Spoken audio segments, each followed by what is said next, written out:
17. The creative thinking. Where does the tension of action come from? Welcome to self-development psychology.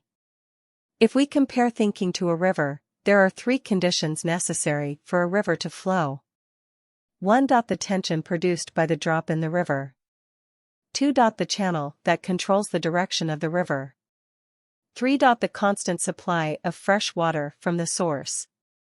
Without a drop, the river will stop flowing. Without a channel, the river will lose its direction. Without fresh water from the source, the river will soon dry up.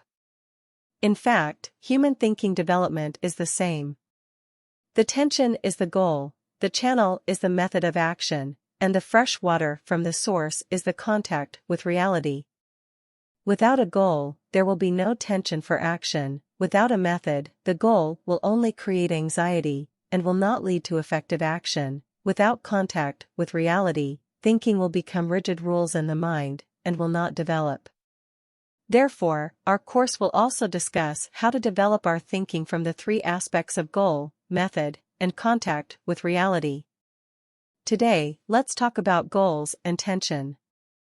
What kind of thinking can produce sustained tension for action? For change, we often encounter a problem, which is that change is difficult to sustain. A reader once wrote to me to discuss the matter of change. She had been in a slump for a while, and one day, she vowed to change herself to avoid being in a slump. She said, "That day, I made a full plan and completed it efficiently one by one. I was very happy on the first day. In the afternoon of the second day, I felt a little tired and didn't complete the tasks for that day, which made me very frustrated. On the third day, I started to procrastinate again and didn't complete any tasks for that day. On the fourth day, I began to think about the meaning of doing this. Is my life just a process of completing tasks? What is the meaning of these boring tasks? Oh, meaning. It seems that I lack a sense of value, a reason to strive, and a dream. So, I spent a long time thinking about questions like, what is my dream? And what am I living for? I began to care about the meaning of life. I think this reader's search for the meaning of life will not help her break out of the cycle of slump, procrastination, frustration, and recovery. It may become another round of slump, procrastination, frustration, and recovery.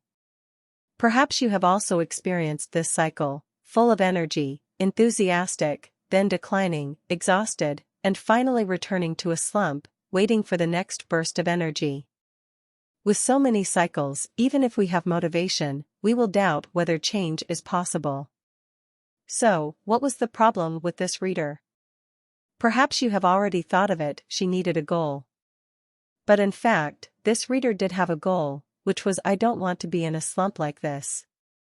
So when she started thinking about topics like dreams and meaning, it was just to avoid being in a slump. But why didn't this goal bring her sustained motivation? Creating generates sustained tension. One book I really like is called The Path of Least Resistance by Robert Fritz. He was originally a composer and later developed creativity courses based on his own creative experience. In this book, the author distinguishes between 2 structures that produce tension, the structure of creation and the structure of problem solving. He says, only the structure of creation can produce sustained tension, while the structure of problem solving does not have sustained tension. What is the structure of creation like?